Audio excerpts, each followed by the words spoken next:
And now, it's time for DJ Raqi's Secret Files.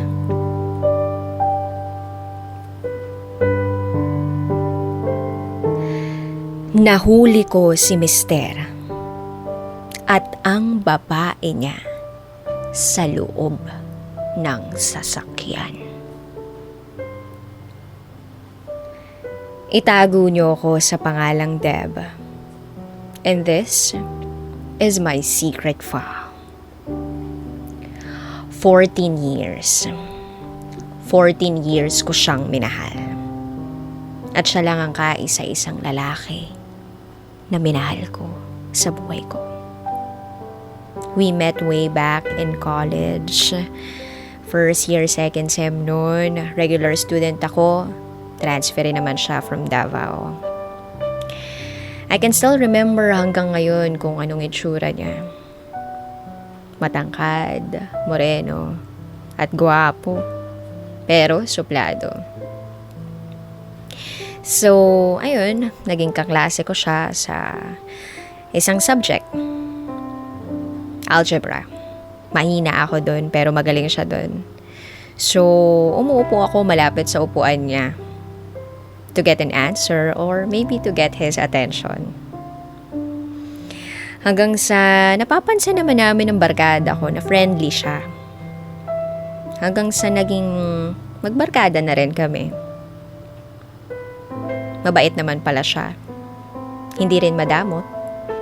Galante, kumbaga. That time, may girlfriend siya. Hanggang sa hindi ko namamalaya na uhulog na yung loob ko sa kanya. Napansin ko parang kapatid lang naman yung turing niya sa akin. So, I tried to get rid of my infatuation. Nag-accept ako ng manliligaw. Ayaw ng barkada ko kasi wala pa ako nagiging boyfriend. At baka lokohin lang daw ako. So, gumawa sila ng paraan para hindi kami magkita nung manliligaw ko. Siya ang gumawa ng paraan actually. Isinama niya ako sa kung saan-saan. Nakamotor lang kami noon. Hanggang sa huminto kami at nagtapat siya sa akin. Nabigla ako. May part sa akin na masaya ako. Pero confused ako kasi may girlfriend siya eh. So hindi ko siya sinagot. Until nagkahiwalay sila nung girlfriend niya. Naging magkaibigan kami. Pa rin. Hanggang sa na-develop at napansin ko na sige na nga. Hindi ko na mapigilan yung feelings ko eh. September 8, 2006. Sinagot ko siya, finally. We were both happy that time. We became best of friends, school buddies, and boyfriend and girlfriend. Magtatapos kami ng nursing. Yun yung goal namin. And we made it. Walang nagbago. Mahal na mahal pa rin namin yung isa't isa. Kaya lang, unfortunately, he wasn't able to pass the board exam. Pero ako, I passed it. Pero I tried na iparamdam sa kanya na walang magbabago at hindi niya kakulangan yun. Hindi lang siguro siya sinuwerte. So, everything went well. Pinakilala niya ako sa family niya. At ako rin, pinakilala ko siya sa family ko. Serious relationship, sabi namin. So, ayun, we used to go sa church every time na masaya kami. At merong blessing na dumarating. And pag may misunderstandings or yung away na hindi namin nakalaing maayos pa, magsisindi lang kami ng kandila sa simbahan. Then after that, okay na. So, I can honestly say na yun yung klase ng pagmamahal na hinding-hindi ko i-give up. Not until 2010. Nagplano ako na mag-abroad para sa pangarap kong maging nurse sa abroad. 2011, nakapag-Saudi ako.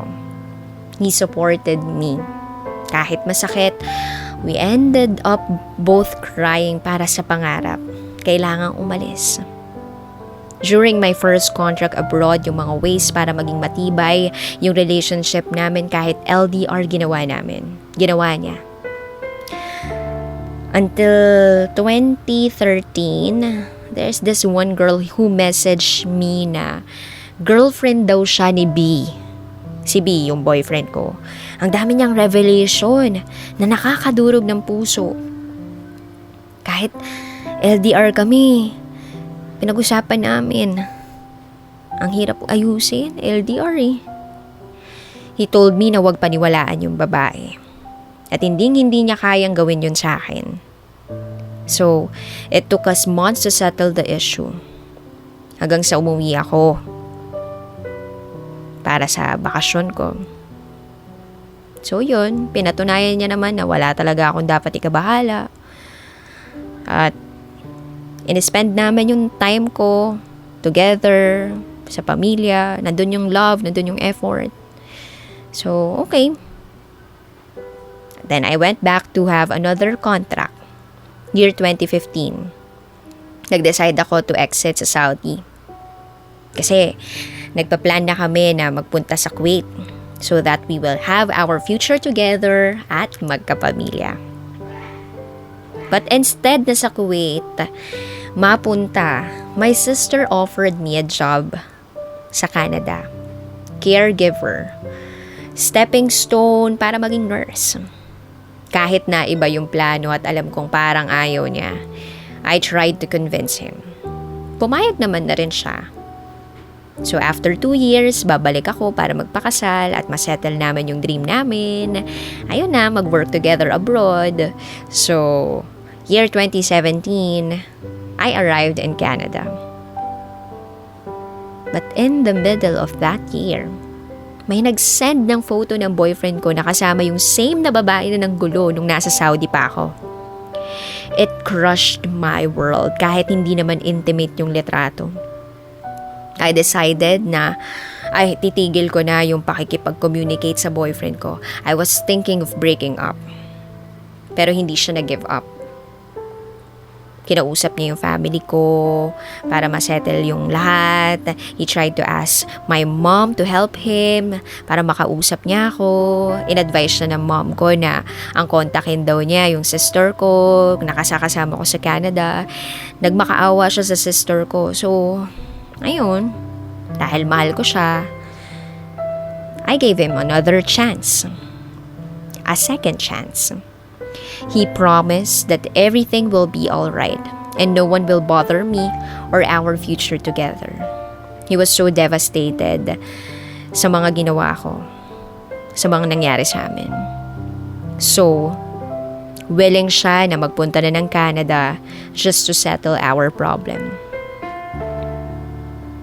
So, ayun, I went home January 2018. On his birthday, we got married. Napagkasunduin namin na civil muna kasi hindi kami magka-religion. At vacation lang ako that time, so hindi sapat na magkaroon ng malaking preparasyon. So, to follow na lang yung sa simbahan. And kahit na civil wedding lang yun, siya yung persistent na talagang pumunta sa office of the mayor, magkaroon ng pre-marriage counseling. Tinanong ko pa nga siya noon nung nakaupo kami sa may civil registrar kung itutuloy ba namin at wala nang atrasan. Hinawakan niya yung kamay ko at sinabi niyang, no doubts, magpapakasal tayo. After noon, ng kasalan, masaya lang. Nag-honeymoon kami sa Visayas. Then, ayun, back to reality na naman. 5th of February, kinailangan akong bumalik na naman sa Canada. And that was the hardest part. Nasa labas pa lang ako ng airport, ayaw na niyang bumitaw. Huwag na raw akong tumuloy. Pero sabi ko kailangan kasi may kontrata ako. Umiiyak kami pareha sa airport. But it's time to say goodbye. Hinalikan niya ako at naglakad na papalayo. He even called me na bumalik na at wag nang tumuloy. Pero wala eh. Kailangan naming tuparin yung mga nakaset ng pangarap. Nakaset na naman sa mga isip namin na tatapusin ko lang yung 2018 at uuwi na ako. Nag-agree naman siya ron. Nag-agree kami parehas. So, ngayon, kahit masakit at mahirap, nilakasan ko yung loob ko habang nakatingin sa wedding ring ko na nakasuot sa daliri ko. Then, March 2018, something unexpected came up. Nagkaproblema ako sa Canada. And immediately, nag-usap kaming mag-asawa na hindi siguro para sa akin o para sa amin yung Canada. So, I went home. Siya yung tumulong sa akin. Mabilis ang lahat. 1 buwan pero magkasama na kami uli. Tumira muna kami sa bahay namin habang nagpaplano na magpatayo na ng sarili naming bahay mag-asawa. Everything went well. Masaya. Inaalagaan ko siya. Ganun din siya sa akin. Nagpaplano na kami magkaroon ng baby. We were trying. Not until that day na may tumawag sa akin nagpakilala. Same girl na kumontak sa akin few years ago. At ang sabi niya ay, buntis daw siya at ang asawa ko ang ama. Wow. So, kinumpronta ko yung asawa ko. I asked him if meron ba siyang gustong sabihin sa akin. He confessed. Maliban na lang dun sa pagbubuntis ng babae. Yun yung dinenay niya. Simula nun, hindi na kami magkasundo. Kasi, yung babaeng yun, ikinalat yung concern niya sa pamilya ko at sa pamilya ng asawa ko. Gumawa ba naman ng group chat na iskandalo na ang lahat? Yung mga conversation nila ng asawa ko, kinalat niya. Wala na akong nagawa dun. We tried to settle it pero ang hirap. Tapos, may week na lagi kaming bangayan ng bangayan. At nararamdaman ko na parang nahahati na ang asawa ko. Parang pakiramdam ko, nagda-doubt na siya kung sino ba nga ayusin niya. Ayusin niya ba yung kami o ayusin nila yung sa kanila ng babae. Hindi ko na siya nakakausap na maayos. And my instincts and doubts are overwhelming na halos hindi ko nakayanin. At yun yung nagdala sa akin sa realidad. One day, nahuli ko sila sa sasakyan ng magkasama. Oo. Nahuli ko ang asawa ko at ang babae niya sa loob ng sasakyan. The girl was on his lap, sleeping. And him caressing her back. Commotion happened pero ang pinakamasakit, nagmakaawa ang asawa ko na hayaan ko na sila ng babae niya. Napalayain ko siya. At ayun, hayaan ko na ang pagmamahalan nila. Kasalanan daw ba niya na mahalin niya yung babae?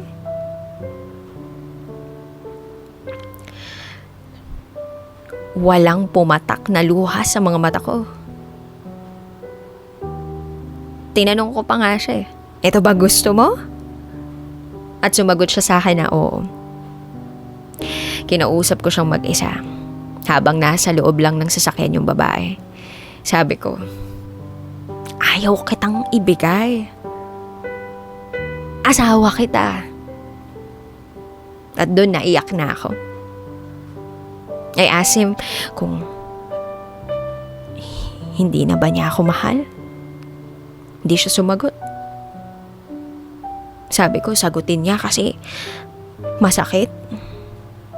Nasaktan na rin naman na ako. Nalilito daw siya. Pero uuwi daw siya sa akin ng buo. aalis na rin naman daw yung babae. Ang sakit.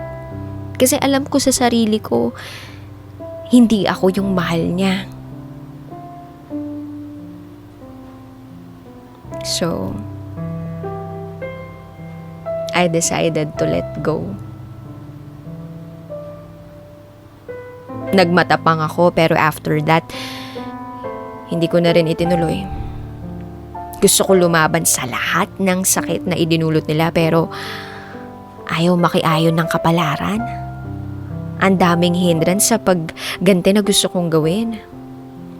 Nag-decide siya at ang family niya na suportahan yung babae at ang bata. He chose them over me. Umuwi ako sa amin. And on the way of going home, hindi ko akalaing buntis ako. Nawala yung pangarap ko. Yung inaantay namin. Lugmok na lugmok ako. Mag-isa ako. At wala na yung baby ko. Sobrang sakit. But I prayed hard. I blamed myself for what happened to the life that I have na nawala. Pinayuhan ako ng family ko na ipagpasa Diyos na lang ang lahat. At yun yung ginawa ko. I prayed so hard na makakayanan ko ang lahat. Nakakayanin ko lahat ng sakit. Na matapos na yung hirap. Yung hirap na sobra-sobra. Kailangan kong pulutin yung sarili ko. Kailangan ko bumangon. Wala kaming pag-uusap ng asawa ko after nun. Naghuling message siya na Panginoon na lang ang bahala sa amin at panahon lang ang makapagsasabi ng kapalaran namin. I replied and begged him to talk to me.